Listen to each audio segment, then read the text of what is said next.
Good afternoon. Welcome to the Jump Seat. We're glad to have all of you viewers back. It's a little bit different take here today. If you notice when we come into our intro, it's just me here. David Dursey, my co-host. John Martins will be joining us here a few moments later as he's currently on site at Weis Fire and Safety. So for those of you joining for the very first time, welcome to the Jump Seat. It is a regularly scheduled show that we feature on social media here. By myself, David Durstein, and my co-host, John Martins. We're two jump seat firefighters who spend some time working in the industry, but we take this opportunity each and every show to introduce you all to new industry thought leaders, to subject matter experts, as well as look at new technology and various aspects of the fire service industry as a whole. So if you're joining us for the first time, welcome to the Jump Seat. We're glad to have you here. And we've got a great show planned for you all here today. Here in a couple minutes, we'll be jumping in and joining John live. But I get the opportunity to share a couple events that have really been happening here. And one of the big ones in the IDEX fire and safety world was some news out of Hale just this past week. I'm gonna throw up on the screen here a cool little view. If you didn't catch it, this was an article that got published, I guess it was end of last week, from Fire Rescue One. In the comments field, you guys can actually link to this and check it out yourself. But Hale introduced a brand new pump, really geared for the industrial world and the industrial markets. It's a brand new thing. It's called Double Thunder. Really, it's a 5,000 GP, or excuse me, a 6,000 GPM pump. It's really doing an awesome job. It was actually kind of a joint partnership to build the first prototype with Sutphen, and give the folks at Sutphen a round of applause. If you guys haven't seen them before, they were on the show here in the Jump Seat a few months back. They got this beautiful rig here. As they put that together, and you can see the massive intakes and discharges that come to fruition there with the Double Thunder type pump. Like I said, 6,000 gallons per minute. There's a picture of that awesome pump panel with 3,000 or 3,250 GPM Aeromaster 12 monitors on top. Really, is an awesome truck, and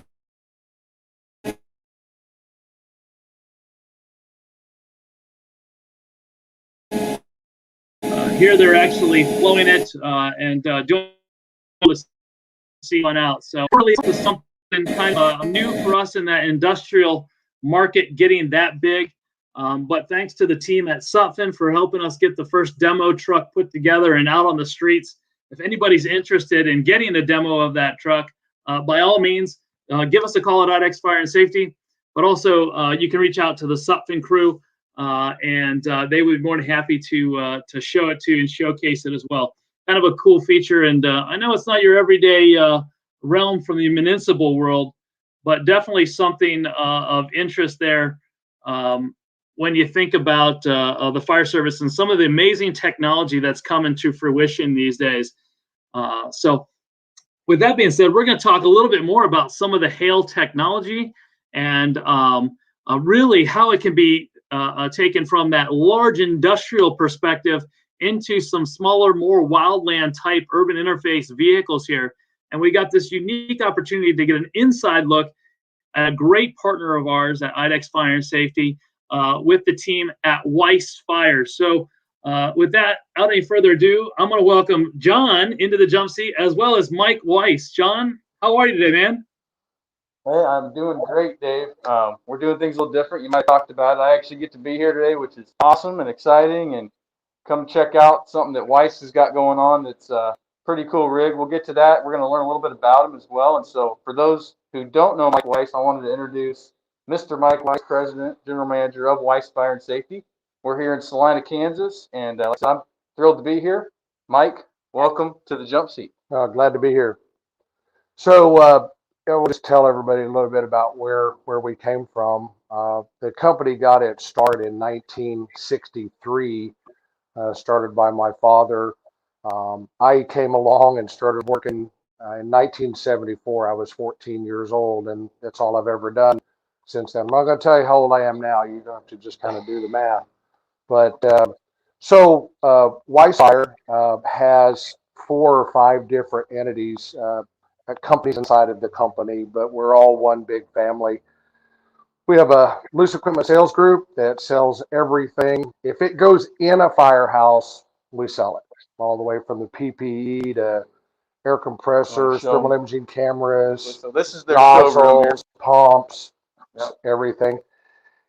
We also recently just opened up an online store, so you can actually go to our website and get access to our online store. We also have a service group inside of our company, so if it goes in a firehouse, we service it. So we not only do we sell equipment, we service what we sell, and we also service what we don't sell. Yeah. And Mike, here in Salina, you guys have been here the whole time, or have you been other places through the years? Well, we've been in Salina since 1963. Okay. So, and then hey, we Mike, have really quick, and John, for that matter, where is Salina, Kansas located? For those of us who aren't completely acclimated with Kansas. Well, it's in what they call north central Kansas, but we're pretty close to the geographic center of the United States. We're about 160 miles west of Kansas City, about 450 miles east of Denver, and about 75, 80 miles north of Wichita. And so then we also have a wildland fire apparatus manufacturing group, which takes up a lot of my time. That's where I spend the majority of my time, is in that group. And then we also manufacture a patented product called the Draft Commander for mobile pump testing. My father invented that product, and we took it to market in 2007. Here it is, 2001. We're pushing close to 300 units in service nationwide. And here in a minute, we get to go see one, right? Nationwide and worldwide. Awesome. Yeah, when we go outside, we're going to walk by one. We got one sitting out there leaving for Sacramento, California this upcoming Sunday. And then there's another group in our company where we represent Toyne Fire Apparatus out of Iowa. So we do have a complete full service, one-stop shop fire equipment company right here in the central part of the United States. Our trucks, we've got all over the United States. The Draft Commander, it has us all over the United States and global. We've got them in Europe and Japan, Asia. So we do a lot of things here, and I would be remiss if I didn't bring up the fact that it's because we have great people. You have to have good people, and I feel lucky every day I get to come to work and associate with the crew that we've assembled. Yeah, and our side, from the IDEX side of the house, we appreciate you guys. You do a lot of business with the IDEX brands, and it's neat to see a lot of our stuff going to all those states, to all those places, to all those departments, locally and afar. So we appreciate that. And yeah, without further ado, I think David has a video to play. We're going to actually make a quick little trip outside here in a moment and go check out Draft Commander and another rig that's getting ready to come off the line. So sounds good. Good, Dave. Awesome. See you in a minute. We'll see you guys here in just a moment then. Okay.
Okay, welcome back, everyone.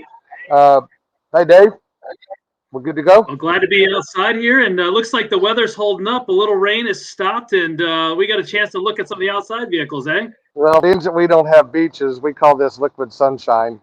So, but anyway, this here's a truck that is nearing completion for Haywood, Tennessee. Sold through a dealer that we have down there called EBS.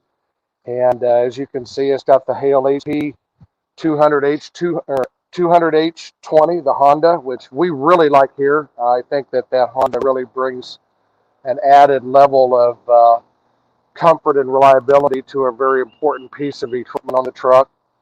We also feature Akron valves. We use Akron valves on every truck. We don't use water, oil, and gas valves. We don't use industrial valves. These are the same valves you'd find on $1.5 million fire truck. Perfect. I mean, it's beautiful on there Quick, too. Mike. And Mike, Tell one of the us key a little bit things about manifolding. Go ahead, Dave. I'll say one of the key things too is jumping back to that pump. You get to kind of showcase a little bit of the breadth today in today's show, John. Going from the Honda B what was that, the B20 220? Yeah, the HP 200. Yep. So H20. H20 is our Honda motor. Yep.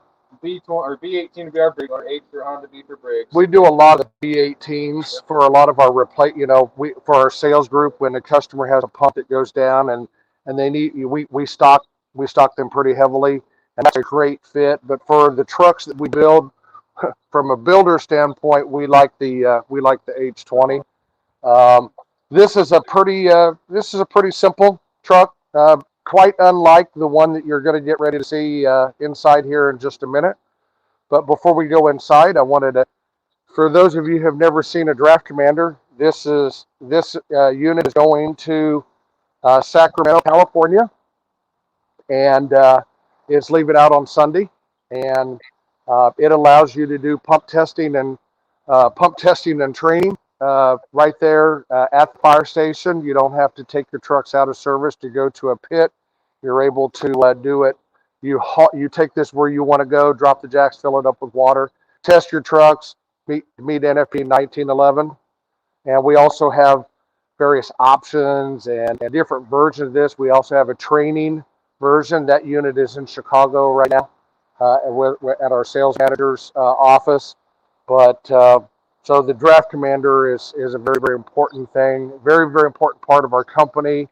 And I'd like to think that we can take some credit for bringing fire pump testing back to the foreground since we developed our very first unit in 2007. Hey, So if you want Mike, to, yes, really sir. quick, before you run away from that, a couple quick questions. What is the overall length of a Draft Commander, and are there any limitations for max flow capacities when I'm doing a pump test? Yeah, great question. The overall length is 27 feet. This is a standard unit. You can test up to 3,000 gallons per minute with this unit right here.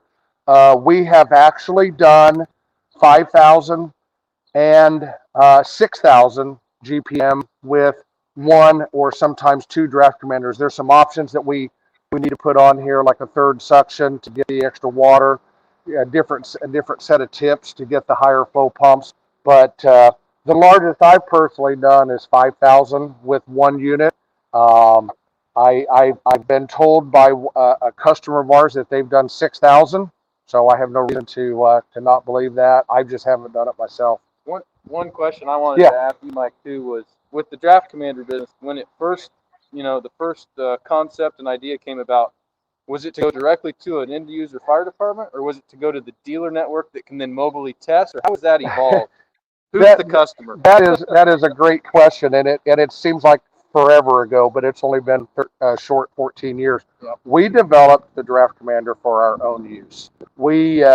We were looking at putting in a test pit right here. We wanted to get into the pump testing business, but it became very apparent that if the customer was more than 10, 15 miles away, they were not going to take their truck out of service and come here. So Dad got to work and got busy and developed our very first unit, and we developed it for ourselves. Right. We field tested it for 5 years doing an average of 400 pump tests a year. And then we started, with the advent of the internet, we started advertising our service. Well, we got a phone call one day from somebody from California, says, hey, how much have you come out pump test our trucks? And we're like, geez, the trip charges are going to be astronomical. So me and Dad and Shar got together, and we said, hey, I think we got something here. Let's take another one. We built it, took it to Atlanta to the FRI show in 2007, and sold it. And we built another one, took it to FDIC in March of 2008, sold it back to back. And so that was about 300 units ago. Wow. So Well, let's go see the all other right. So now we're going to go in here, and we'll let you guys see where the magic's made on the trucks that we build.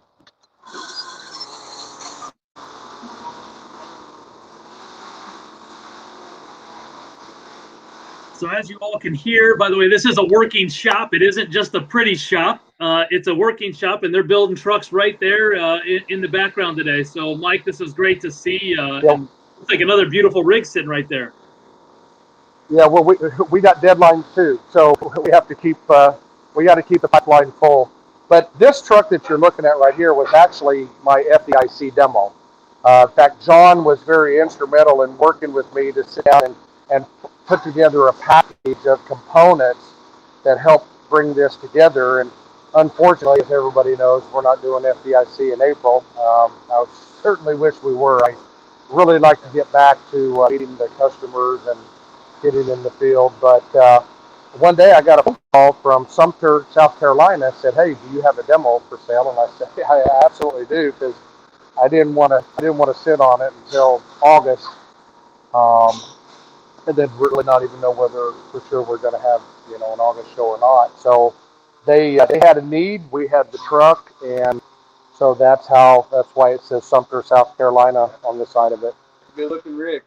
Yeah, we'll kind of come up front here, and we'll start at the front, and we'll kind of work our way to the back. One of the things that John was really helpful with was we integrated the full package with the Akron Firefox, correct? Yep. Firefox front monitor. Probably 75-80% of the trucks we sell will have front bumper nozzles. We went with the Hale, is a diesel chassis, so we went with the diesel pump, but it's got high-tech, high-vis lights on the front. We even got a thermal imaging camera, which we are really promoting that product. I think, especially on these wildland fires, when you can't see what's going on through the smoke, this gives you clear visibility and allows you to go places that you probably wouldn't go. Sure. It also has, because it was a demo, it has a 360 camera on it. So, like if you go at your brand new cars, you put it in reverse, you got 360 visibility. Well, we also have that on this truck too. Wow. First time we've ever done that. But it seems to work pretty well. Some water. So inside the cab, something else that's really becoming very popular is people need more storage. We need more storage. We're always constantly hearing that we're running out of room. So as long as you don't need to haul more than 2 people, we can yank out the back seat in either the extended cab or the full crew cab and turn that into. You could be Picasso with this. You could actually. We've designed 100 different models of this specific for what the customer wants. And while I'm on that part of the discussion, one of the things that we offer is an unparalleled amount of customization. Designing a truck specifically for that customer and their needs, and that's really our forte here at Weis Fire. I don't have a standard model. I don't have, here it is. You got 3 options, take it or leave it. Everything, we start with a clean sheet of paper, a clean drawing on every truck. So this truck was my idea. It mirrors a truck that I had at FRI in Atlanta in 2019. So if any of you were there, you might have seen it. That unit got sold to Delta, Alabama, by the way. and it had Hale Products on it too. So real quick, while we're talking, maybe tell us and the viewers some of the trends the last few years you're seeing more of on these trucks. Yeah, they're very customized. So what are some of those things people are asking for? Well, the trends that there's several of them really. Probably one of the most the biggest trend we're seeing is task force deployment. People are wanting to spec a truck, buy a truck that they can jump in and go out to the western states when California is on fire, or Wyoming, or the western United States. So And those are very broader than their hometown jurisdiction. Yeah, and then when they're done, they come home and they put that unit in. So that they're specing it to be in service at their firehouse or their location, but also jump in it and drive off, to the West Coast. Hey, really quick. Oh, sorry. Before you move on too far, I don't want you to jump to the back. There was a question that came in regarding the front end of the truck. So before you jump a little further back, I want you to hit those features. But just know there was and maybe you want to do it now. I apologize to interrupt you. It said it looks like they have a wider front tire base, and it said can also see from the extra wide front fender flares. Is that due to the tire size and style? Yes. Or do they upgrade the front end for a taller, beefier stance? Thanks, Mark Mendick, for that question. All of the above. Yes, All of the above. and yes. So, the bumper is wider than normal. Like if you'll take a look at this truck right over here, Ryan, this is a standard truck, standard tires. This is not getting any kind of conversion done to it. So the bumper is wider, but we probably 80% of the trucks we build will have the big tire, what I call the big tire conversion. These are 41-inch tires. The original tires on a Ford or Dodge is 29-inch. So you're automatically gaining 6 inches because the tire's 12 inches taller. You're gaining 6 inches of lift just there. But you are right. We have to do a lot of extra things: suspension, trailing arms, drag links, shocks, coilovers, and we also have to perform surgery on the front fender of the cab in order to get fenders on, so that we got to get the cab a little bit taller to allow the tires to be able to turn without hitting anything. I hope that answers that question. So this truck has roll-up doors. Most of our compartments that we build are going to have a pan lift-up door, but occasionally we'll do 2 or 3 trucks with roll-up doors. The technology on roll-up doors is so much better now than it used to be. It used to be you'd be thinking you're crazy for having a roll-up door on a truck that's going to go off-road, but the technology is better. These are 24-inch deep compartments. So these compartments are almost as deep as you have on your engine, the low side compartments on your engines back home, which are normally 24 to 26. So this truck is designed to be not just a brush truck, but a kind of a multi-purpose rescue, first responder. We have people running EMS on these. They throw backboards on them. They throw stokes. Auto vehicle accidents, you name it, light rescue. So it's a kind of a Swiss Army knife. Back here, this is where the muscle and the meat is at. This is the Hale HP 200 KB 24, so 24 horse diesel, which we can tie directly into the chassis fuel system. That's the nice thing about it, is matching your diesel engine with a diesel engine, because we can draw off of one source. The one fuel tank. I know that on these diesels we also run the full-fledged primer as well. Yeah, same primer you have if it was $1 million fire truck. Yeah. And one thing I kind of want to go back to is our plumbing system. I think that's one of our pride and joys that we do here. Every plumbing system is built specifically for this truck, and it's built with service in mind. If you have to change out a valve kit or put a valve kit in a valve, you don't need a pipe wrench. You need sockets. If you were to burn up a mechanical seal, and we do, it happens. Undo 4 bolts, some Victolic fittings, and within a few minutes, you're actually into the pump. And it really shortens the amount of time that it's going to take you to perform. Mechanical seals are almost becoming routine service anymore. It's not going to last forever because the pumps get run dry. Tell us on these two Yeah. gauges. What do we got going on here, Mike? Yeah, so what we have going on here is this was part of the bundle. We have the class 1 water level gauge, foam gauge, and we also have the slave water level and foam level indicators in the cab. And we'll go back up there a little bit. And I'll have Ryan, I'll have you get in and get a close up of the in-cab pump controls. Probably 90% of the trucks that we build today will have in-cab pump controls. We're trying to get the operator, because manpower is a big issue, especially in the volunteer world.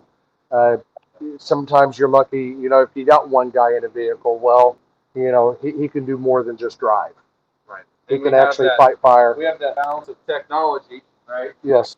We also have budgets. We also have to balance the need of the department. And so, like what you saw outside might be a little bit more functional, a little less bells and whistles. But in this case, a pump operator be the driver and also keep the pump cool, get water moving, and fight fire with one guy, right? Yeah, and Hale makes our job easy here as a bodybuilder because they have a dual panel system that basically is without the primer. It's just a little different configuration, but it's a plug and play. I don't have to run a bunch of cables. I don't have to run it's a plug and play system, and that's up in the cab. So whatever you can do back here, you can do the same in the cab. So we've got real quick here. Just remember I told you that space is an issue. Everybody wants more space on a truck. So we have a pull-out tray here that allows you to store whatever you want. And they're long tools. You can store rolls of hose. You can store cribbing. If it'll fit, you can hold it there. You can keep it there. Hey, Mike, in that same situation, have you ever done a dump tank kind of in that? I mean, yeah, looks like a lot of versatility with that long compartment. There's just not a lot of room there because that is the dead space. That compartment takes the dead space that's between the mounting sills for the body. So we've only got about 5 1/4, 5.5 inches of height, 30 inches of width, and so like a little giant ladder. People want to put ladders under brush trucks because they never know when they're going to need one. That's a great place for a little giant ladder. Oh, that's a great suggestion there. Absolutely. Yeah. We use Haney reels. This one has a capacity of 150 foot of hose, and we've got 100 foot on there. There's a lower storage box on here. This is what I would call, because it's under body, things that you don't necessarily care about whether they get a little bit of dirt on them, chains, so forth and so on. All the compartments are lighted. They have a door open switch and alarm in the cab, so the driver knows when the doors are open. We got a whip line right over here, so we're not a guy on the vehicle. He can actually, if you have an officer, he can fight fire from the vehicle. This is a 1702 turbo jet. Yep. Electrical gallon. Turbo jet's been around a long time. This will be our 1-inch version of that. They're very durable. We all know wildland nozzles get used and abused, unfortunately, in a lot of cases. Yep. These do well. They last. So I'm going to have you close it down for a minute real quick so I can, Ryan, if you get in there, you can kind of show them what what the controls look like. Got our compartment light on. I can see that one's working perfect. There we go. Yeah, I just shut it off so it wouldn't. But here we got the in-cab pump controls. So we have our ignition switch, start, stop, throttle up, throttle down. We got our tachometer, pressure gauge, and then our water and foam level indicators. This is really popular. I probably do this on all but maybe 2 or 3 trucks a year.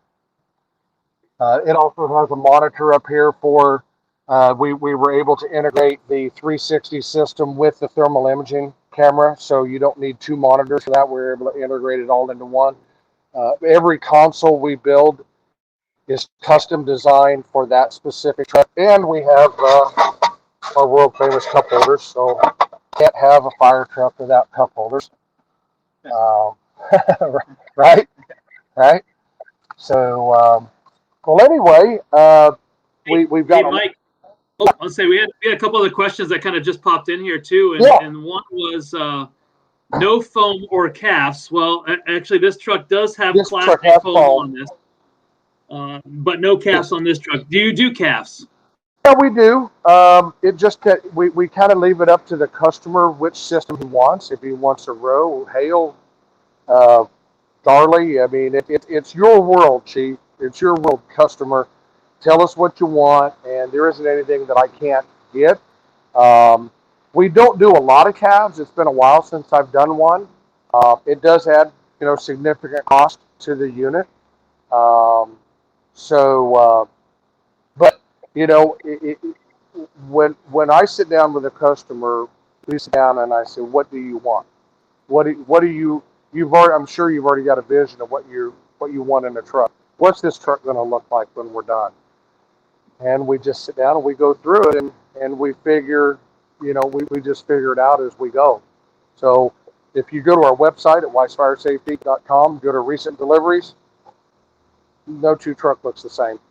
There's 150 different variations of trucks, on there, and so the customization is what we do. And our job is to, like I commonly say, you design it, we'll build it. So the other question that came up was, are there gauge test ports for the pump? No, there is not. I don't know where that's, if that's coming down the pike. I thought I heard something the other day where all trucks are going to be under 1901 now. Brush trucks, tankers, ladders. There's going to be one standard for all trucks. If we need to put ports on, obviously we can do it. You have them on your engine, ladders, and tankers. But in this case, these are small flow pumps. These are low flow, medium pressure to high flow, low pressure, and vice versa. There's really no standards I'm aware of that where we have to. We take the data that the customer or that the manufacturer gives us, and we'll tell you what the pump will do. That unit that you just seen outside, it just completed a 4-hour run test. So every time we're done with the truck, we take it outside. If it has a switch, the switch gets turned on. So we want to test the electrical system. We want to test the integrity of the plumbing system. And before it goes out there, I keep forgetting, we do a 300 PSI test right here in our shop. We do hydrostatically test our plumbing systems to 300 PSI before it's complete. What an awesome day to be out here with Mike Weis and the Weis team. I know that these things always go quick. It feels like we just started, and we're probably, Dave, what are we, 25 minutes in or something like that? You're kidding me. Yeah, right. We're just over 30 minutes here in the show no. today. So anyway, great chance for those who maybe haven't been to Weis to see it. And if you're in the area, do you give tours, Mike? Yeah, absolutely. Come in anytime. Okay. Just stop in. Yeah. We don't need notice. Yeah, and a special, I guess, congratulations to Sumter Yes. on their truck. Yeah, they're going to be here Monday to pick it up. Well, we got here just in time. Yes, good timing, John. We appreciate the Weis partnership as well as many others and the great things they're doing here in Salina. And for anybody else that has questions, I know we'll include their email, Mike's email, on the website there through the jump seat. So we sure appreciate you guys being brave and letting us come out, and it's been fun and great. Dave, anything else before we close? Mike, it's always great to see you. Thank you for the inside look at your operation. Hats off not only to what you've done with that business, but also to the incredible business your father started there just a couple years ago. So we don't disclose your full age again, Mike. But it's quite impressive just to see what you guys have been able to do from really the center of the country. And as Mike said, he's located in Salina, Kansas, almost dead center in the United States, and servicing not only the folks of Kansas, but all around the country, and for that matter, with your draft commander, all around the world. So it's a huge accomplishment. My hat's off to you and what you've achieved, and really all the team at Weis Fire. Great job, everybody. And John, I don't think we can let this go without saying thank you to Ryan, who is on the opposite side of the camera today. Ryan, great job. Thanks for taking us on the tour and keeping these guys in focus. We love having you on the jump seat. Oh, there was one question that just threw in. Oh, Yeah. Actually, it was just a thank you for quick answers earlier. So, Mark Cummins, we're glad to provide them. I'm glad you're able to jump in and join us here. But I would encourage you all to jump back on the jump seat here in 2 weeks. And we're going to be coming to you live on April 30th. We got another great show up our sleeves. And I want to thank everybody at Weis Fire again. And as always, thanks for joining us in the jump seat. Make sure you like and share us. Tell more people about the jump seat. We love having you here today. You all have a great week, and thank you all very, very much. Be safe there.